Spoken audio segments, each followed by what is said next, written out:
guys. Welcome to another episode of the Stayweighedin Podcast. You know the drill. If we've got a podcast, I'm only joined by one man only, the legend himself, Sugar Ray. How are you, man? Recovering from all the boxing yesterday, but listen, man, it was worth staying up for, so there's a lot to talk about, so let's get into it. Let's get into it. But before we do, we need to do the formalities, as I like to say. If you are enjoying the content, you know what to do. Drop us a like, share, drop us a little comment on the videos as well. Also, hit the notification bell and subscribe to the channel. We have already dropped our Cambosos Jr., Devin Haney post-fight reaction. But as you said, there was a lot of boxing on Saturday night, and we're going to go into some of the fights that some people may not have actually watched or had a big eye on. One of the guys himself is the I'll say legend, but Welsh legend, you could say, Joe Cordina, winning the IBF Super Featherweight title. Sensational knockout. Eddie Hearn called it knockout of the year. And in the second round, I wanted to get your opinions on it. Obviously, there wasn't much of a fight. But with this particular knockout and what it means, how impressed were you with Cordina? Man, I think Cordina caught a lot of people off guard because, ironically, it was his opponent, that Kenichi, that a lot of people were saying that Cordina has to watch out for his right hand. So even like in the broadcast, you could hear them saying like, "Oh, Cordina's getting warmed up just before the knockout," but always make sure watch out for Kenichi's right hand, because if that lands, it could be a game changer. And then, bam, like Cordina hit that knockout sweet on the spot. And what's funny because, you know, Joshua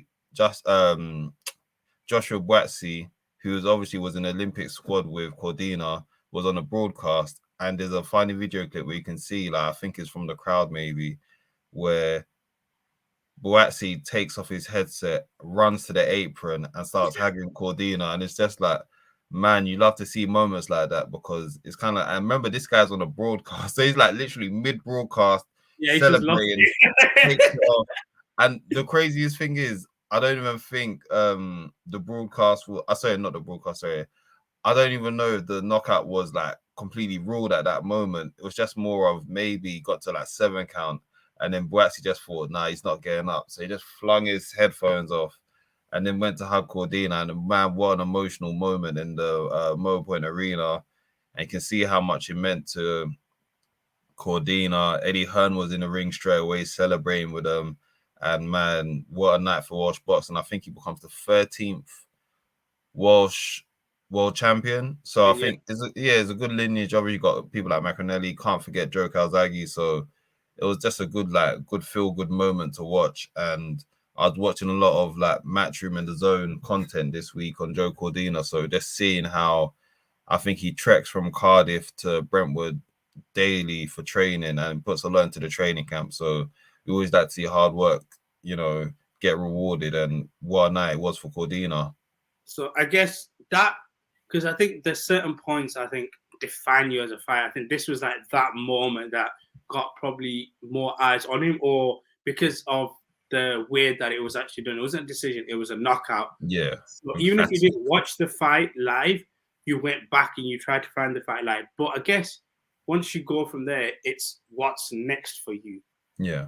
And I guess with this particular division, there's quite a few fights you can have. There was Zelfa Barret on the card himself.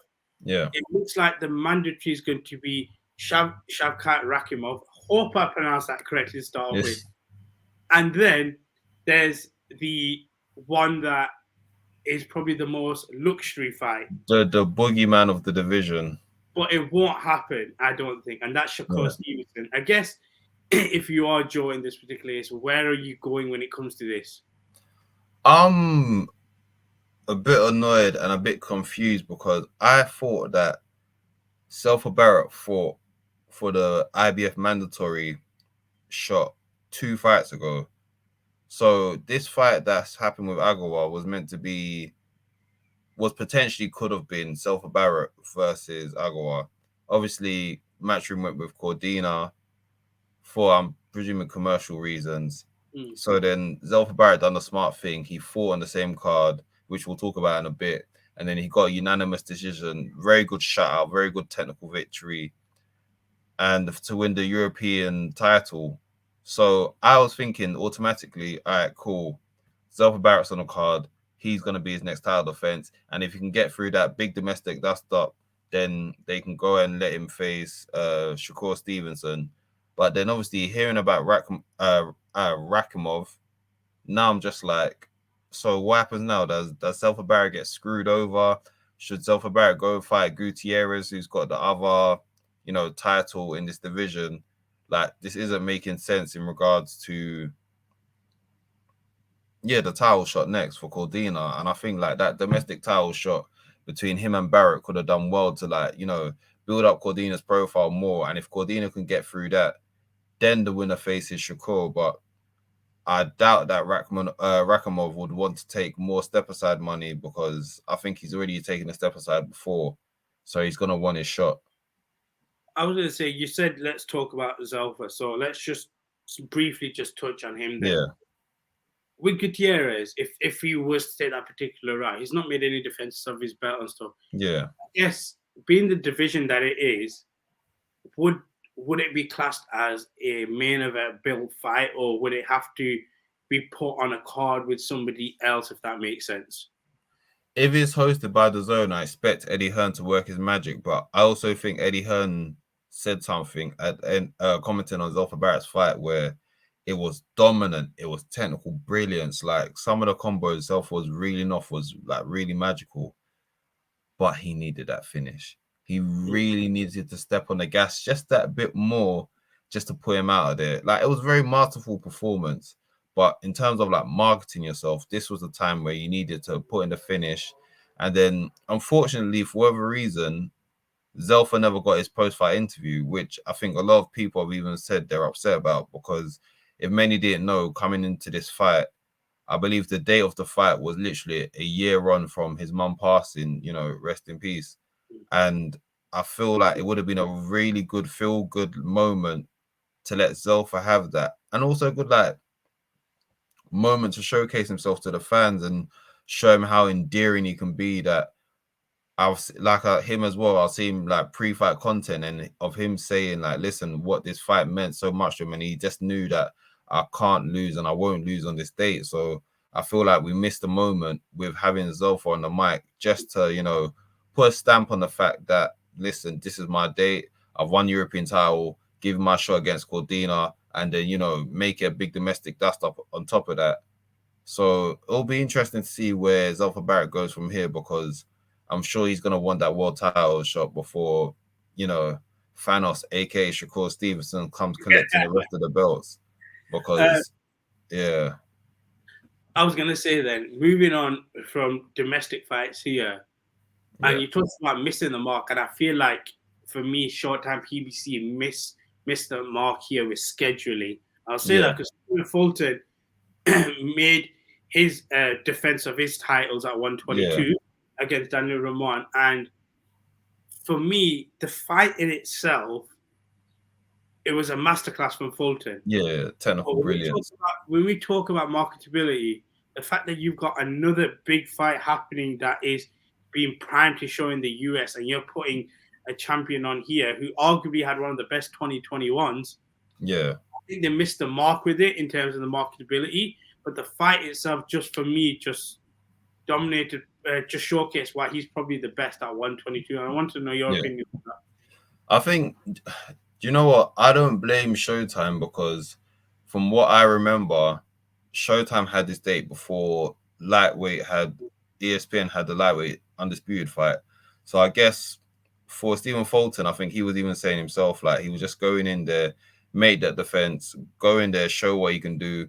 And what I liked about it, he said, listen, I can get into a dogfight, or I can go in there and outbox you. And he goes, depending on how I feel on the day is what you're going to get. Because obviously he's been in some fight in the years. He's been in the scrap. He's shown he's got that dog in him. And I think, that day he just chose to fight him more technically, and just the technical prowess, like, he was showing, like, cool boy Steph for a reason. He was making Ramon miss. It was just like some of the like nice combos. And it was just like 2-punch combos, like 1-2, bam, bam, straight through the middle. Sometimes he'll throw the left hook, bam, on the counter.